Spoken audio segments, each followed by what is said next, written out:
ఫిరాయింపుల కేసులో ఎమ్మెల్యేలకు స్పీకర్ క్లీన్ చిట్ ఇవ్వడంపై బీఆర్ఎస్ వర్కింగ్ ప్రెసిడెంట్ కేటీఆర్ తీవ్రంగా స్పందించారు. పార్టీ ఫిరాయించిన ఎమ్మెల్యేలపై స్పీకర్ తీర్పునకు సన్మానం చేస్తామని అన్నారు. నిజాం కాలేజీలో ఈ సన్మాన కార్యక్రమం ఏర్పాటు చేస్తామన్నారు. భారతదేశ చరిత్రలో ఇటువంటి స్పీకర్ తీర్పులను ఎప్పుడూ చూడలేదని ధ్వజమెత్తారు కేటీఆర్. రాహుల్ గాంధీ ఎలా చెప్తే స్పీకర్ అలా నడుస్తున్నారని విమర్శించారు. స్పీకర్ గడ్డం ప్రసాద్ కుమార్ మంచివారు, ఆయనపై మాకు గౌరవం ఉందని కేటీఆర్ అన్నారు. పార్టీ ఫిరాయింపుల కేసులో ఎమ్మెల్యేలకు క్లీన్ చిట్ ఆర్డర్ కాపీ ఇంకా ఇవ్వలేదన్నారు. ఆర్డర్ కాపీ రాగానే హైకోర్టుకు వెళ్తామని, స్పీకర్ తీర్పును సవాల్ చేస్తామని కేటీఆర్ తెలిపారు. రాహుల్ గాంధీకి సిగ్గు ఉంటే పార్టీ ఫిరాయింపులపై స్పందించాలని కేటీఆర్ డిమాండ్ చేశారు. కడియం శ్రీహరి థర్డ్ క్లాస్ మాటలు మాట్లాడుతున్నారని మండిపడ్డారు. బీఆర్ఎస్ లో కడియం అనేక పదవులు పొందారని కేటీఆర్ గుర్తు చేశారు. ఖమ్మంలోని 3 మంత్రుల బినామీల కోసం భూదాన్ భూముల్లో ఉన్న పేదల ఇల్లు కూల్చారని కేటీఆర్ ఆరోపించారు. తప్పు తెలుసుకొని వారికి ఇళ్ల పట్టాలు ఇస్తున్నారని వ్యాఖ్యానించారు. స్పీకరు సన్మానం చేద్దాం అనుకుంటున్నాం.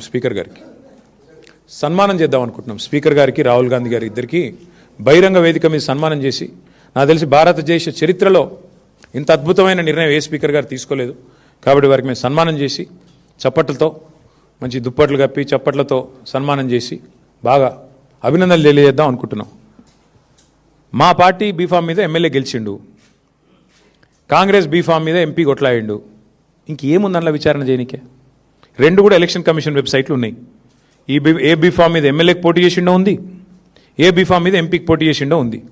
ఇక అది కూడా స్పీకర్ గారు రిజెక్ట్ చేసిందంటే అందుకే ఆయనకు తప్పకుండా సన్మానానికి ఆయన అర్హుడు.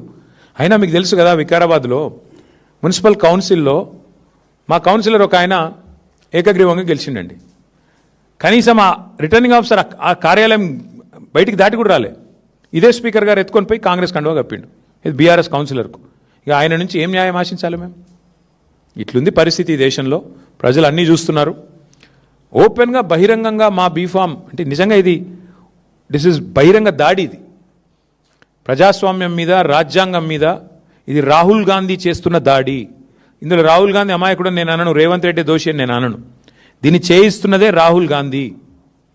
ఏ రాహుల్ గాంధీ అయితే రాజ్యాంగం పట్టుకొని పోజులు కొడతాడో, డైలాగులు కొడతాడో, యాంటీ డిఫెక్షన్ లా తెస్తా అని చెప్పి తుక్కుగూడలో తుక్కు డైలాగులు కొట్టిండో అదే రాహుల్ గాంధీ బుద్ధి తక్కువ పని ఇది. ఆ రాహుల్ గాంధీకి ఏమైనా సిగ్గు లజ్జ ఉంటే ఆయన సమాధానం చెప్పాలి. ఒక పార్టీ బీఫామ్ మీద గెలిచి ఇంకో పార్టీ బీఫామ్ మీద ఎంపీకి పోటీ చేసినోడు డిస్క్వాలిఫై కాకుండా ఎట్లుంటాడండి?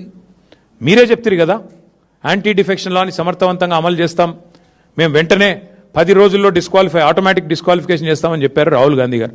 రేవంత్ రెడ్డి గారు ఏం చెప్పారు? పార్టీ మారిన వాళ్ళని రాళ్లతో కొట్టి చంపమన్నాడు. ఇప్పుడు ఎవరిని కొట్టాలా రాళ్లతో? రాహుల్ గాంధీని కొట్టాలనా, రేవంత్ రెడ్డిని కొట్టాలనా?